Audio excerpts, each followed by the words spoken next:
নমস্কার, কেমন আছো সবাই? আমি নমিতা, আমার একটা নতুন ব্লগে সবাইকে স্বাগত। এখানে দেখো একটু গোলমরিচের গুঁড়ো দিয়েছি।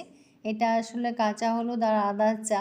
বেশ কিছুদিন আগে ভিডিওতে দেখিয়েছিলাম আমরা ফার্স্ট সকালে কাঁচা হলুদ আর আদার চা খাই। মানে আমি আর বর খাই, ছেলে খায় না। খেতে কিন্তু ভালোই লাগে। তো খেতে খেতে ব্লগটা শুরু করলাম, আশা করি তোমাদের খুব ভালো লাগবে। একটু গোলমরিচের গুঁড়ো দিতে হয়, আর বেশি ফোটাতে হয় না, একটু ফোটালেই হয়ে যায়, খেতে ভালোই লাগে। যাই হোক, এই খাওয়া দাওয়া শেষ করে একটু কারি পাতা নিলাম, কারি পাতা দিয়ে আজকে টিফিনের চিড়া পোহা করে নেব, সেটাই করে নিয়েছি। আর আজকে কোনো ধনে পাতা বা পালং পাতা দিয়ে পরোটা হয়নি, পাশে বিয়ে বাড়ি আছে, তো বিয়ে চলছে দেখে বাজিও ফাটছে। যাই হোক, আর এখানে টিফিনে পর্ব শেষ হয়ে গেছে, টিফিনে পর্ব শেষ করে রান্নায় পর্ব চলে এলাম। আজকে আমার এখন মানে মোটামুটি বেশ কিছুদিন ধরে ফাঁকিবাজি রান্নাই চলছে। যাই হোক, একটু এদিকে বাঁধাকপিটা ভাপাতে বসিয়ে দিয়েছি, আর এখানে দেখো গোটা গরম মশলা, গোটা জিরে, গোটা ধনে, ওটা একটু টেলে এটাও একটু গুঁড়ো করে নিয়েছি, ওটা দিয়ে বাঁধাকপিটা করব। আর দিয়ে বাঁধাকপিটা বসিয়ে দিয়েছি, মানে আলু আর কড়াশুঁটিটা বসিয়ে দিয়েছি, কিন্তু ফোড়নটা দিতে ভুলে গেছিলাম, ওটাই দিলাম আর কি। পাঁচ ফোড়ন আর শুকনো লঙ্কাটা এখন দিলাম, তো এখন মাঝে মাঝে হয় ভুলে যাই। যাই হোক, আর এখন এটা ভাজা করে, আর বাঁধাকপির মধ্যে আলাদা কোনো মানে মশলা দিইনি, মানে আলাদা জিরে গুঁড়ো, একটা টমেটো দিয়েছি। টমেটো সবসময় দানা ফেলে দিই আমি, দানা কখনো দিই না আর কি, যে কোনো তরকারিতে আমি টমেটো দিই যে দানা ফেলে দিই। আর দেখো বাঁধাকপিটার মধ্যে শুধু ওই মশলাটাই দিয়েছি, যেটা গুঁড়ো করেছি সেটাই দিয়েছি, আলাদা কোনো জিরে গুঁড়ো ধনে গুঁড়ো দিইনি। আর নুন হলুদ তো দিতেই হবে। এইখানে দেখো ডিম সিদ্ধ বসিয়ে দিয়েছি, আজকে ডিম হবে আর কি। নুন হলুদ ছাড়া তো কোনো রান্নাই হবে না, না বলতে পারি আমরা রান্নাঘরে আমাদের বন্ধু, তো ওটা ছাড়া তো রান্না হবেই না। যাই হোক, আর এখানে দেখো বাঁধাকপিটা হয়ে গেছে। আর আজকে যেহেতু ডিম রান্না করব, ডিমের মশলাটাও কষিয়ে নিয়েছি, তো যা দিতে হয় সব দিয়ে কিন্তু কষে। আর আমি আলাদা সবসময় যে কোনো তরকারিতে কাঁচা লঙ্কা দিই আর কি, যদিও বেটে দিলেও আবার কয়েকটা এমনি দিই। আর যেহেতু বর ঝাল খায় না, আর আমার আবার ঝাল ছাড়া মানে ঠিক হয় না আর কি, ঝাল আমি ছাড়া আমি খেতে পারি না, ওই জন্য কাঁচা লঙ্কা আমি আলাদা করে দিই আর কি। শুকনো লঙ্কা খাই না, মানে শুকনো লঙ্কা গুঁড়োও খাই না, কাঁচা লঙ্কাটাই ঝাল, মানে কাঁচা লঙ্কার ঝালটাই খাই, তো ওইটাই আলাদা করে কয়েকটা দিয়ে রাখি। কিন্তু রান্নাবান্না শেষ করে ছেলে স্নানে গেছে, ও আসলে ওকে খাওয়া দেবো আর কি। তা আমি এই জন্য ফ্রিজটা একটু সব বার করে নিচ্ছি, আজকে একটু মুছবো আর কি, তো এই হালকা পাতলা মুছে নেব, তেমন মানে বেশি দিন তো হয়নি, ওই জন্য বেশি নোংরাও হয়নি। আর যেটা বলছিলাম, আমি খুব লজ্জিত, সত্যি আমার খুব খারাপ লাগছে। আমাকে দুজন কমেন্ট করেছো, তাদের জন্য অনেক অনেক ভালোবাসা, অনেক ধন্যবাদ বলে ছোট করব না, অনেক ভালোবাসা থাকলো। সত্যি আমার খুবই নিজে নিজে খুবই লজ্জা লাগছে, ক্ষমা চেয়ে নিচ্ছি, আর খুবই খারাপ লাগছে। মানে আগের ভিডিও ছিল একটা, আমার ভয়েস ছিল আরেকটা, সত্যি আমার নিজেরই খুব খারাপ লাগছে, তার জন্য আমি ক্ষমাও চেয়ে নিচ্ছি। আর একটু মুছে নিচ্ছি, মানে ভিজা কাপড় দিয়ে একবার মুছে, আবার শুকনো কাপড় দিয়েও মুছে নিচ্ছি। তা আগের ভিডিওটা আমি বলেছিলাম যে প্রায়োরিটি আসলে কি, সত্যি প্রায়োরিটি আসলে খুব মানে চমৎকার একটা জিনিস বলতে পারি। প্রায়োরিটি একটা সেকেন্ড সাবজেক্ট। প্রথমত হলো কে কাকে কতটা গুরুত্ব দেয়। দেখা যায় না, মোবাইলে মেসেজ আসলে উপর থেকে সরিয়ে দেওয়া হয়, আবার এটাও দেখা যায় মেসেজটা দেখলে কতক্ষণে রিপ্লাই দেবে, তার জন্য কিন্তু ব্যস্ত হয়েও পড়ে। অনেক সময় এটাও দেখা যায় না, জন্মদিনে উইশ করার জন্য ধর ছেলে চলে এসছে, ওকে খাওয়া দিতে চলে গেলাম, তো ওকে খাওয়া দিয়ে তারপর আবার চলে এসেছি ফ্রিজটা মানে পরিষ্কার করতে। জন্মদিন উইশ করার জন্য রাত 12টা অবধিও বসে থাকে, আবার জন্মদিনটা মানে আরেকজন, মানে আবার ওইটাও দেখা যায় জন্মদিনটাও হয়তো জানলো না জানা মতনই থাকে আর কি, উইশ করা তো ভুলেই যায়। মানে আসলে দেখা যায় যেটা সত্যি কথা, সেটা মেন কথা, সেটা হলো যত অসুবিধার মধ্যে হোক, যতই মানে বাধা বিঘ্ন থাকুক, সবটা পেরিয়েও কিন্তু পাশে থাকার চেষ্টা চালায়। এইখানে দেখো একটা মানে একটা কাপড় পেতে দিই সবসময়, আমি ফ্রিজে বক্সের মধ্যে না একটা কাপড় পেতে রাখি, তাহলে মানে তলাটা নোংরাটা কম হয়। এটা আমার একটা হ্যাবিট বলতে পারো, যে ভালো খারাপ জানি না, কিন্তু আমি এটা পেতে রাখি আর কি। না কাপড়টা সবসময় পেতে রাখি, আগে কাপড়টা ভিজে গেছে তো ওই জন্য একটা অন্য কাপড় পাতলাম পেতে। দেখো ওইটা সবজিগুলো সব গুছিয়েও নিয়েছি, গুছিয়ে তারপরে ফ্রিজটাও গুছানো হয়ে গেছে, মুছে তারপর সবটা গুছিয়ে নিয়েছি। পাশে থাকা, আর যদি পাশে থাকার ইচ্ছে না থাকে তাহলে পাশে না থাকার কারণটা খুঁজে বের করা, এটাই হলো প্রায়োরিটি। এটা যার যে যাকে যতটা প্রায়োরিটি দেয় তাকে তার জন্য অনেক অনেক ভালোবাসাও থাকলো, যদিও এখন এগুলো দেখাও যায় না। যাই হোক, আমরা রান্নাবান্না শেষ করেছি, এটা তো খাওয়া দাওয়া শেষ করে দেখো এখানে আমার দরজাগুলো কতটা নোংরা হয়েছে।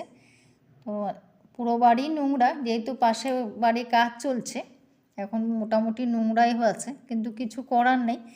দেখলেও তো মানে সহ্য করতে পারি না আসলে, আমি নোংরা কিছুটা সহ্য করতেও পারি না, এটা আমার বরাবরে অভ্যেস বলতে পারো।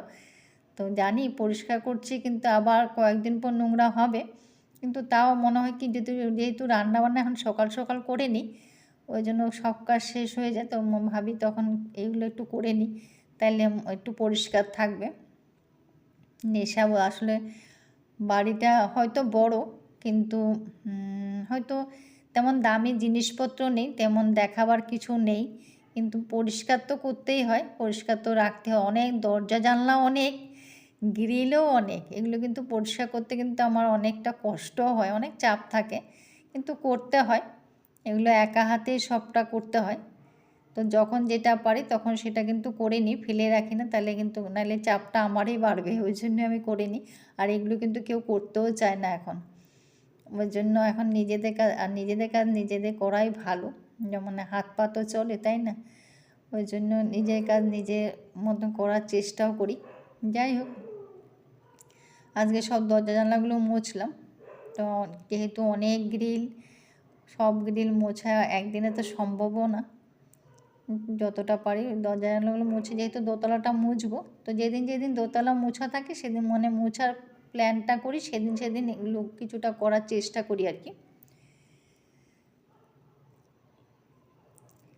তা আমার যেটা বললাম বাড়িটা বড়, কিন্তু বাড়িটার মধ্যে যে জায়গাগুলো আমার খুব শখের জায়গা, সেই জায়গাগুলোতে কিন্তু আমি বঞ্চিত, সেই জায়গাগুলো কিন্তু আমি ব্যবহার করতে পারি না। এমনি যেমন ঠাকুর ঘরটা এত সুন্দর করে করা হয়েছে, কিন্তু আমি এই ঠাকুর এখন তো ঠাকুর অন্য জায়গায় আছে, ওখানে কিন্তু ঠাকুর রাখা হয়নি, যেহেতু বাস্তু দোষ। একই যে তেমনই রান্নাঘরটাও, যেখানে রান্নাঘরটা করা হচ্ছিল, তো সেখানেও কিন্তু রান্না করা হয় না। তা সিঁড়ির গ্রিলগুলো একটু মুছে নিলাম আর কি, যেহেতু গ্রিলগুলো তো নোংরা হয়।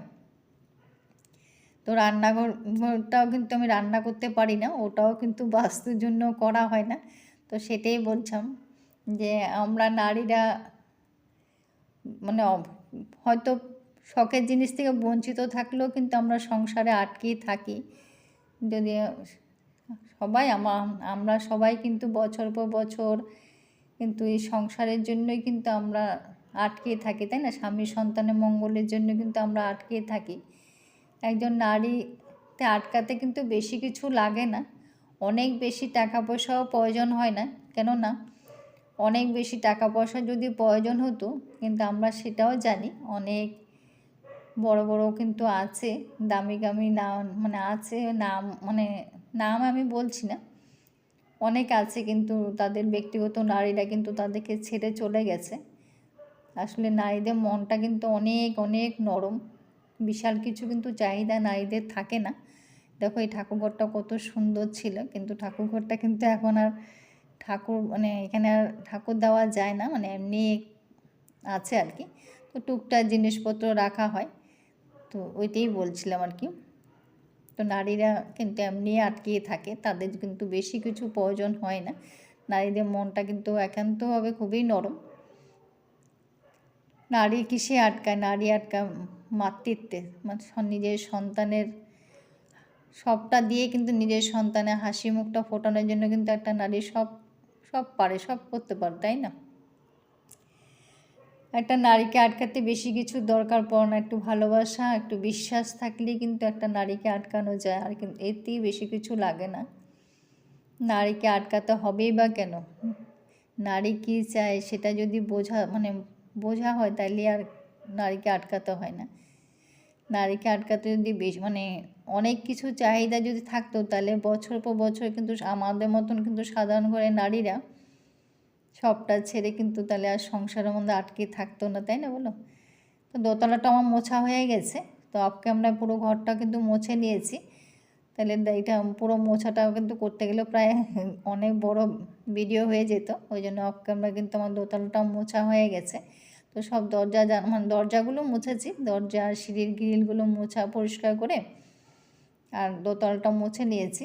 তা করে এখন অনেকটা বেলা হয়ে গেছে, প্রায় 2:10 হয়ে গেছে। তা এখানে আমি এসেছি কিন্তু প্রায় 12:10 এসেছি, ছেলে 12টার সময় বেরিয়েছে, ও বেরোতেই কিন্তু আমি 12:10 উপরে এসেছি। আর এখন 2:10 বাজে, 2 ঘন্টা লেগেছে। তো সব মুছে দোতলাটা মুছে এখন কিন্তু আমাদের খাওয়া দাওয়া খেতে বসবো। তা আজকে খেতে খেতে ভিডিওটাও শেষ করব। তো কেমন লাগলো কমেন্ট করো। সবাই ভালো থেকো, সুস্থ থাকো। তা আমাদের খাওয়া পর্ব চলছে, দুজনে খেয়ে নিচ্ছি। যদি কিছু একটা ভালো লেগে থাকে তাহলে লাইক কমেন্ট শেয়ার করে একটা লাইক দিও সবাই। সবার প্রতি অনেক অনেক অনেক ভালোবাসা থাকলো, সবাই ভালো থেকো। অন্তর থেকে বলছি, সবার প্রতি অনেক ভালোবাসা, অনেক সুন্দর সুন্দর কমেন্ট করছো, সবার প্রতি অনেক অনেক ভালোবাসা, কাউকে ধন্যবাদ বলবো না, অনেক ভালোবাসা থাকলো।